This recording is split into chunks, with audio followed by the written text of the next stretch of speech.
Hello, I'm your host, Braylon Williams, and welcome back to another episode of Enneagram Restored Podcast. For my faithful listeners, thank you for listening again. For my new listeners, I hope you enjoy this episode. Today, I have my good friend Cameron Salazar here to talk about how the Enneagram has helped him become a better person.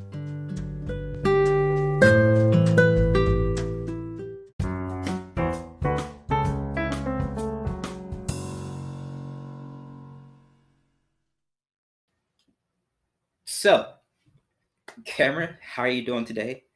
I'm good, man. How about you?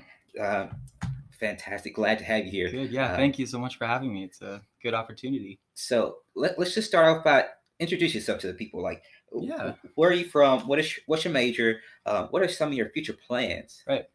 Hey, what's up, everybody? I am Cameron Salazar, and I'm a sophomore here at Evangel University. Right now, I'm a worship leadership major. It's kind of a long story there. I was business management, but recently just switched to worship leadership. So I'll wait to see if that's a good decision. Yeah, and I'm from right here in Springfield, Missouri. My dad actually has been teaching at Evangel for 13 years now, I think. So anyways, I basically am just a local here. Was raised here in Springfield, so it's been my home for a long time. But yeah, I'm excited to be here. Thanks for having me on. We've had some trouble getting this recording scheduled, but it's still on time because it's coming out when we first planned it. Just take a little bit of time to actually get it recorded. Right. So it's good to finally actually do it. So tell us a little bit about your Enneagram journey. Like, what is your type? How did you discover? What prompted you to take it, and where do you hope to use this information in the future? Right. So I am a Enneagram 3 with a wing 4. Yeah, and it was one of those things that after reading about the 3, it's so it's probably super cliche, but it's so accurate.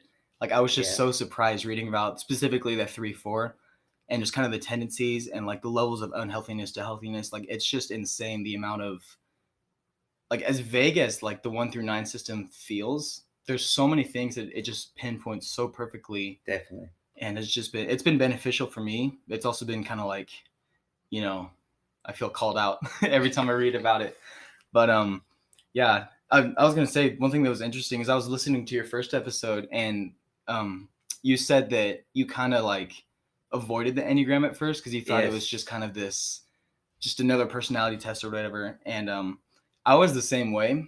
So growing up at my church, it like back in probably 2017, the Enneagram really started to trend. And I mean, everybody was talking about it. Everyone was wondering what type you were and what that meant for the friendship. And so I kind of the same way. I didn't like it at first. Like, I thought it was kind of this dumb little like horoscope type thing that was just this thing. And I didn't really understand it, which I think kind of tied into me not liking it. So kind of like you, I avoided it as much as I could. I shut down conversations about it just because, I mean, I didn't know anything about it. But yeah, eventually my girlfriend got into the Enneagram, and she wanted me to take the test just because she was curious as to see if our types were like, quote unquote, compatible, for lack of better words. I was kind of skeptical to take it at first because I didn't know if I was the wrong type, that if she wouldn't like want me anymore or whatever.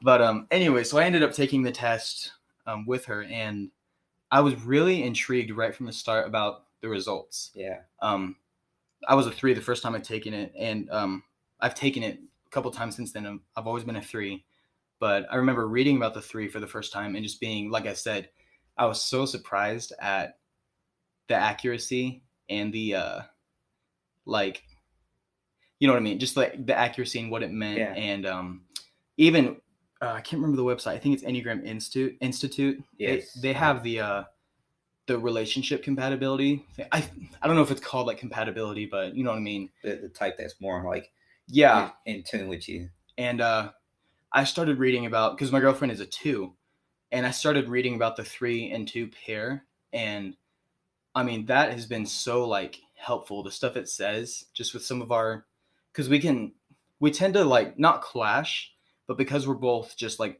kind of people pleasers, so to say. Like, there's definitely been that, like, just kind of that mentality of, not stepping on each other's toes, but you know what I'm trying to say. It's been really helpful to read about it and explore like what that meant and again how accurate it was. That's probably what got me so interested in it. Is I just assumed that the 1 through 9 was just going to be this vague thing, and I didn't really understand how it could narrow down to be specific to one person. But it really does a good job at that. And one thing I've noticed in just hearing people's stories all together is that it's always the people who hate it at first who become the most involved with it. You know, me, like we hate it at first, but now we're like one of the first people who will bring it up inside conversation. No kidding. Well, and even to this day, I meet someone and I've become one of those people where that's one of the first things I'm curious to know about is what type are you? Not to like see if our friendship will work, but I'm just genuinely curious. I love to talk about it. And I think it's helpful to understand people. I mean, as vague as it might come across as at first, it's just so helpful in understanding people and understanding what they should avoid and all that. Yes. So it's definitely because of how the Enneagram is set up. A lot of people get it wrong. A lot of people think it's just another personality test, but it is definitely different because it's based off childhood things, your core fears and motivations. Like each type has this message that they kind of receive through like parents and people around them as children, and that's kind of what shapes them as adults, and that's kind of where your type comes from. And it's not like, you know, one of these personality tests you take inside a teen magazine, check this and this, and so it's very interesting. And even with our types, we might be one type, but we still exhibit like all other smaller entities of other types too. So we're not you're not just a 3, I'm not just an 8. That's the main one that we are, but like there's still little bits and pieces of everything in both of us. And so it's interesting because every time someone talked to me about the Enneagram before I was involved, they just kind of assumed that I was a 7, and so I just kind of rode with that. And after reading about like the 7, I can see it. It makes sense that people might say that, but like after reading kind of like the nitty gritty stuff about it, like that's not me at all. Like, yeah. Well, let's go ahead and get into the, like you said, the nitty gritty of it. And so, what was your philosophy of life before and after finding out your type? Yeah. So, just a little bit background. I grew up in a Christian home. You know, it's been a Christian home for longer than I've been alive. My dad's, his whole side of the family has been involved with ministry for, I think, as long as they've been a family, as long as we've had that last name. And so yeah, I grew up in a Christian home. So my general philosophy was the standard Christians, I guess, is what I have written down. And that is that we're here to build the kingdom and that we're here to glorify God, yada, yada, yada. You know the drill. And like, I acknowledge that we're all unique in the sense that we're made in the image of God, but I didn't realize that, like, you know, there was more to delve into with that. There's more to go off of on that. Yeah. So again, I've written down to talk about that I didn't like the Enneagram at all at first, but we already touched on that. So, all right. So love is one of the like key things about the Enneagram as well. And it's often one of the ones that's very overlooked because how your type loves is very unique to each type. It's very unique to how you deal and feel emotions. Each type is different. I know 8s are one of the type of people who don't really like to show emotions, and so it's very unique in how you love. So let's just start off by how would you, as Cameron, define love? Right. This is kind of the equivalent of like asking me what my favorite song is. You know, I feel like it's just totally dependent on the day. It's just a subjective term within myself that I'm always like coming up with a new definition. But my go-tos are always, it's not just like showing affection towards people. For me, it's going out of my way for someone. It's really incorporating people into my routine. That's probably my solid, most like prominent definition of love, just because I'm a very routine-based person. And I have more to talk about on that later, but I'd say incorporating people into my routine for sure. That's good. So not only that, so the Enneagram is, when it first was developed, it was this built off a spiritual model. And so what we know now is more of a development of it as the psychology, the personality side of it. So even then, it still has some spiritual roots to it. Right. So how has the Enneagram and your current spiritual life played into forming that definition of love? Right. As a 3, I feel like even if it's subconscious, I'm kind of driven off of just the success, the recognition. I mean, the cliches. Yes. So I kind of was forced to like look into the Bible for my definition of love, because I could easily say that, like, love can be based on whether or not I get recognized or whatever by said person or whatever. The verse that I have related to this is 1 Corinthians 13, 4-8. It's actually 4 verses. And that reads, "Love is patient, love is kind, it does not envy, it does not boast, it is not proud, it does not dishonor others, it is not self-seeking, it is not easily angered, and it keeps no record of wrongs." That's from the NIV there. And the most prominent line in there, it's it does not envy and it does not boast. Those are a couple things that I've had to like keep myself accountable to, I guess. Yeah. Just because I find it, again, just driven off that recognition thing, it's easy for me to take that even to a public basis and talk about the recognition that I receive or whatever, just because, not because I want to be bragging, but that's because that's where I kind of find love for myself, I guess, is probably the biggest way to say that. So that verse has been really helpful to me and reminds me that love isn't just the recognition aspect. So yeah, it's so good. And even to see how, so a lot of people our age, a lot of people in the college ages, they discover the Enneagram and it's talked about as this definition thing. And so it's always good to see somebody like you who has taken it and like molded it to be what it actually is. And that's right. like, redefining who you are. And I say this again, it's the whole reason behind this podcast is that the Enneagram does not define you. It's here to see what ways you can be better, what ways you can, maybe decrease a little bit. And it's always refreshing to find somebody like you who sees that and like works on that constantly. So, right.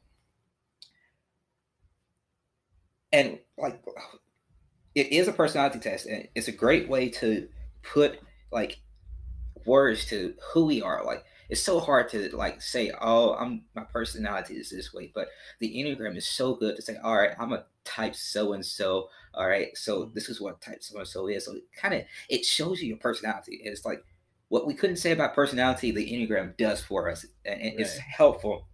So, how has knowing your Enneagram type, how does that make you form like some habits that work best for you? Habits that keep you not only successful in your educational pursuit, but life overall. Right. So a big part of being a 3 is the fact that naturally I'm kind of goal oriented. Yeah. And through that, I've kind of embraced the fact that I love to keep a calendar. I love to keep a planner. I write out to-do lists basically on a daily basis. And and it all kind of stems from that goal orientation. And by goal, I don't mean like long-term, like life goals, like goals for the year. Yeah. I'm also talking about like the fact that if I have written down on my to-do list, like study for this chapter today or go to the store today, like that's a goal that I have set for myself. And so meeting that goal has definitely kind of been the important aspect for me. So but it's the fact that growing up, I was never really, aka like before the Enneagram, I was never really like the responsible person. I was just kind of cruising through life. But after reading about the fact that 3s are goal oriented, I've really tapped into that and embraced the fact that I should be developing those habits, because if I do, it will be a better thing for me and kind of my daily life, and especially educationally, because keeping a calendar and being good at time management is so important in the college atmosphere. So it's those habits have been really important in development for me. My girlfriend finds it very annoying sometimes when I write down everything on my calendar. I mean, even like if we talk about going to lunch, I'll put that on the calendar, our shared calendar. Hey, sometimes that's the only way things ever get done. No, seriously. I mean, and I do have to kind of be careful with that, because I have found myself being so disciplined that like I said, like I'll write down a small little hangout on the calendar. Like honestly, that's probably not the most necessary thing, but I do it just because it's a lifestyle and it's a habit that I've created. Yeah, and I've kind of had to backtrack in this process because I feel like I've stepped so far into this habit that, you know, I'm kind of restricting myself and I'm disciplining myself too much. So I'm actually kind of going through this process that's like, it's okay to not have a plan. It's good not to have a plan sometimes. And again, I mean, that could even relate to like my goal for the day is to not do anything today. You know what I mean? And it's just, this all circles back to setting goals for myself and reaching those goals. You and I are in that same boat. Yeah. I like just to, it may not be as meticulous as you might do it, but like I like to have a good sense of what I'm doing for the day. Like, right. All right, I need to get dishes done. I need to take out the trash and all this, and I need to go here, I need to run this area. I just like having that sense of, all right, here's what my day looks like.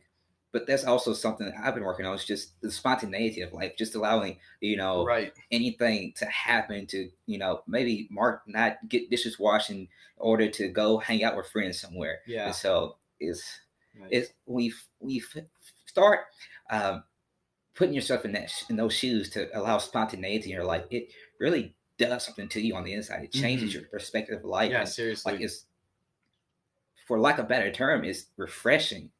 So yeah, there's a fine line in there somewhere that I'm still aiming for, but I haven't quite found yet. But I'll get there.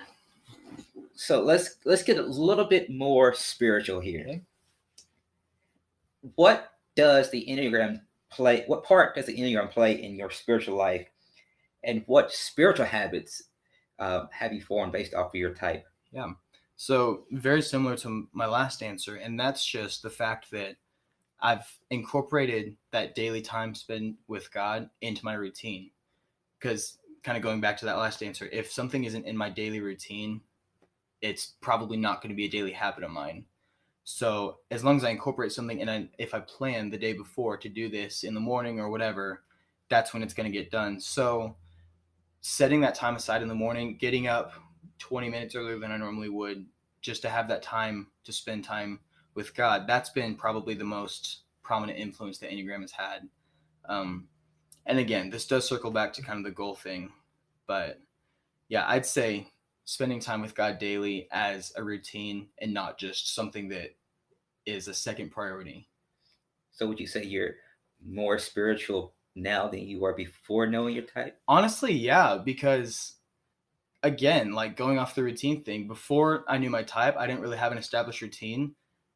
My stuff was sporadic, like stuff didn't get done. And that unfortunately Devos were kind of I always knew that I needed to be prioritizing it, but I never really did. I would have rather slept in way later than get up for Devos. I'll just do them at night. And then of course it doesn't happen at night. It's kind of this never ending cycle. So yeah. I'm working on that myself too. It's one of those things that's definitely easier said than done. For sure. But well, and even for me, it's like, I set those routines, but then whether or not I discipline myself and actually follow those routines, that's kind of where like the challenge of it comes. Yeah. So you are a worship leadership major. Yes, sir. And you lead, you kind of lead worship. You're a keys player at, on campus and at church. So how does your type play into not only when you lead worship, but also in your personal worship time? Right. So this is kind of when like, I would say like the unhealthy side of the three comes out is actually on the platform. And it's also on the platform is really when my inner three is the most noticeable, the most prominent. And this ties back to the recognition thing. Being on a platform in front of several people, it can be kind of a dangerous thing for someone who thrives off of that recognition, off of that success. So the Enneagram is really tied into this, into worship for me, as understanding how to be healthy with the amount of recognition that I was getting, or I am getting. And it has been a challenge just because naturally, like as a 3, the spotlight is really kind of what I subconsciously seek. And when we're worshiping, especially as leaders on stage, I mean, our goal should be for the congregation to see right through us and ultimately see the kingdom of God. So as a 3, if I'm trying to get people to like look at me or like hear something that I'm playing or whatever, I've already failed at that. And it's definitely a struggle, just because, like I said, my 3 is most strong on the platform. So it's a struggle, and it's a constant reminder. I've been doing worship for 6 years. Yeah, so 6 years now. That's crazy. But anyways, it's been one of those battles that I've always had to kind of fight. And it can be hard because there is a lot of potential for recognition, especially within the church. Yes, it is. Yeah, there's a lot of potential. So it's the setting those boundaries and intentionally not seeking that recognition, but letting it basically fly right over your head, ultimately for God to be glorified. And yeah, that's one of those things that Enneagram has helped me to understand, is how to let that recognition go, how to let that potential go.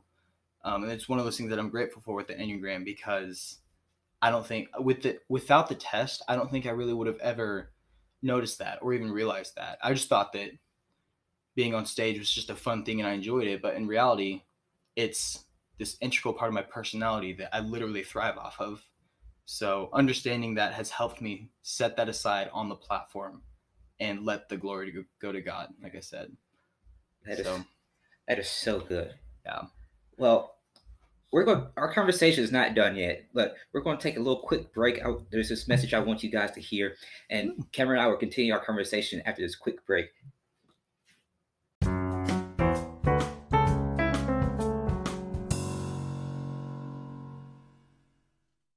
Hey, it's your host, Braylon Williams. I want to say thank you for listening. Your support is greatly appreciated. You can support Enneagram Restored even more by sharing this podcast with your family and friends, and by making a monthly donation at anchor.fm/Enneagram Restored/support.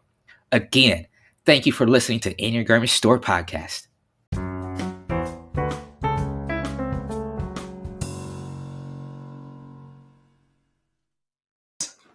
Well, all right. So my next question for you is, how has knowing your Enneagram type changed how you engage with other people? Yeah. So it's really kind of depending on the atmosphere. At least I'd say that I can get rambunctious for the for the better or for the worse. Yeah. So knowing my Enneagram type and understanding that, again, tying back to the whole recognition thing, it's helped me almost like suppress that.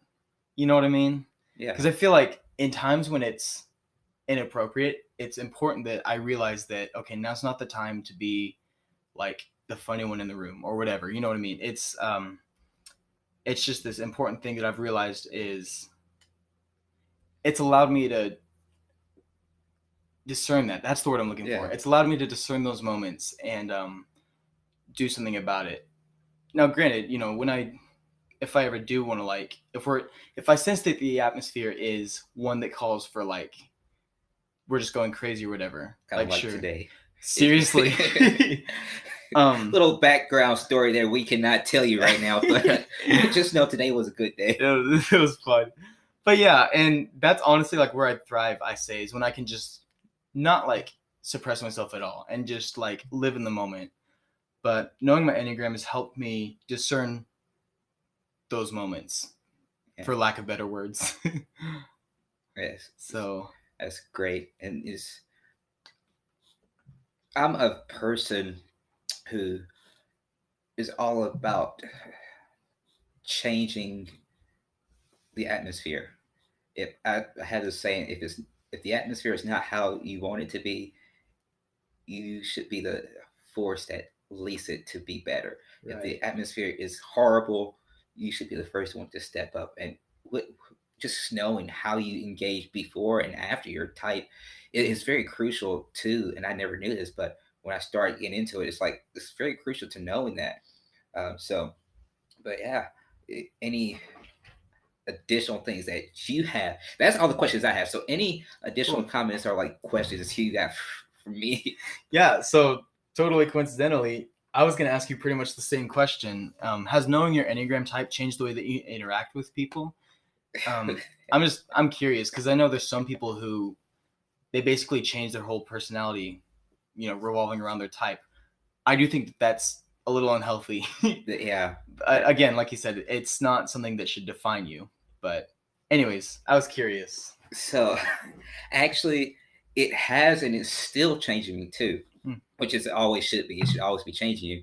But so I'm an 8, which we are known as 8s, the challengers. So knowing my type and knowing like, oh, this, just even having like, oh, you're an 8, you're the challenger, and seeing, oh, you like to challenge people's opinions and everything, it really has opened my eyes, because like I would be the one, you're talking, I'm challenging everything you're saying, fact checking in my head. Could that be true? Possibly. I'm gonna have to go look that up later. Right. I have a old youth pastor who coined it well for me.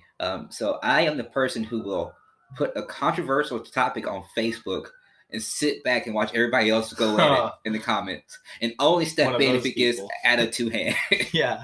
Like, I know where I stand on it, but I want to see y'all fight. Right. So I will challenge the ground. I mean, even with before I did this podcast, the Enneagram Restored podcast, and it was Digging Deep podcast, like the entirety of that podcast was based on the fact, all right, I'm going to challenge your current opinions by presenting you with facts, and facts you probably did not know about. Right. And so it changed that aspect. But also, one of the biggest things about 8s, and there are a lot of other types too, but 8s are one of the top people who struggle with showing emotions and being vulnerable. Mm-hmm. And so that, which I'm going to talk more about that in the next episode, but that has been something where like I've, since knowing that, I'm like, all right, let's do things to try to combat this and be more open and allow people into my life more. Have I gotten to where I want to go yet? Not at all. Hey man, we're all growing. I will get there one day, hopefully. Yeah, and it's kind of funny. I've always been the most intimidated by 8s, just for that very reason. Like, I feel like you guys aren't afraid to just like light the fire and just step back. Yes. You know what I mean? And in a sense, especially in today's culture, like, I appreciate that. There's even, you and I, Braylon, we've had conversations that stemmed more so towards like events going on in our world and stuff that you've been able to kind of help me understand, and not just the right perspective, but a Christian one as well. Yes. So yeah. And I tell you though, being a challenger is, even before I knew my Enneagram type, my thinking was, I'm not going to speak on a topic before I've done at least some bit of research to do it, because how can I challenge somebody's opinions without knowing the facts myself? Right. There's too many people nowadays. But I tell you, I've done it a couple of times and people still believe me. Right. So if you can just put on good enough poker face, you can change anybody's opinion. Yeah, true. So that's awesome. But anything else? Yeah, you know what? That was really all that I had written down. Well, wait, really quickly, one more question. What's your favorite type besides your own? Oh. Favorite type? For me, I'm going to say mine is probably just a 2, just because I'm biased, but every single 2 that I know is just a solid person. I only know 2 of them as of now, but both of them are cool. So I might be a little bit biased on mine too, right, because it actually is, I would say it's my wing, the 7s. Okay. And it's because little unintentional promo here, as a travel agent. Oh, there it is.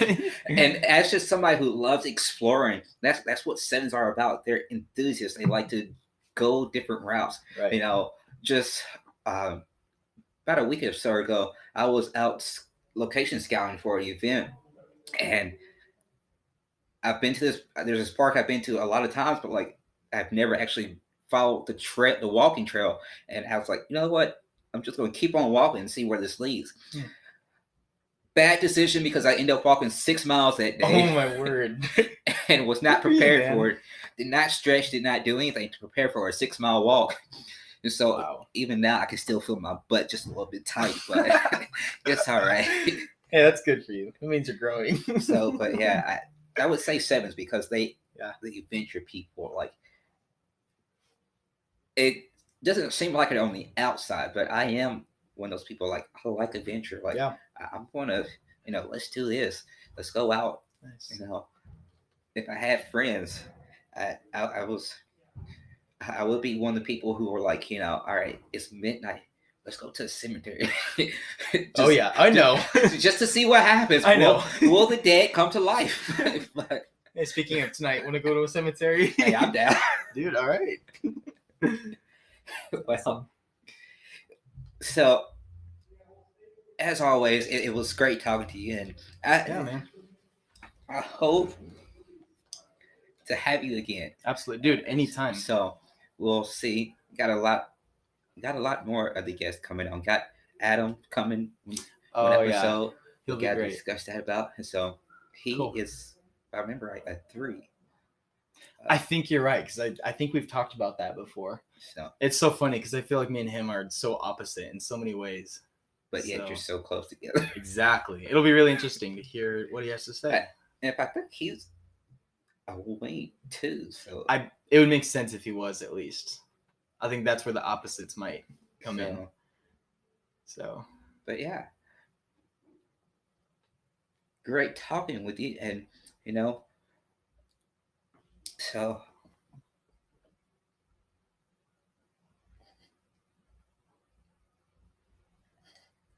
I thought I had another question coming for you that I did not have prepared, but I lost what it was. So you made me laugh when I took a drink. We're just going to say that's it. Praise Jesus.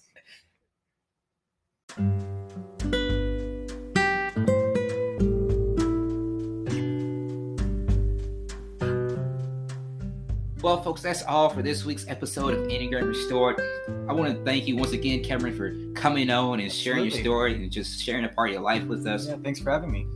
And I want to thank you guys for listening. Without you, this podcast would be nothing, because it would just be me and my guest talking to an empty room. And we do that anyways, so hey, sometimes talking, even if it is to an empty room, is very therapeutic. So, amen. But don't miss next week's show. I'll be discussing the gut triad, the 8s, the 9s, and the 1s. I'll also be sharing how discovering my type helped me start changing how I view and express both my vulnerability and emotions. And remember, the Enneagram doesn't define you, but it does bring restoration. It helps reshape your thinking and habits.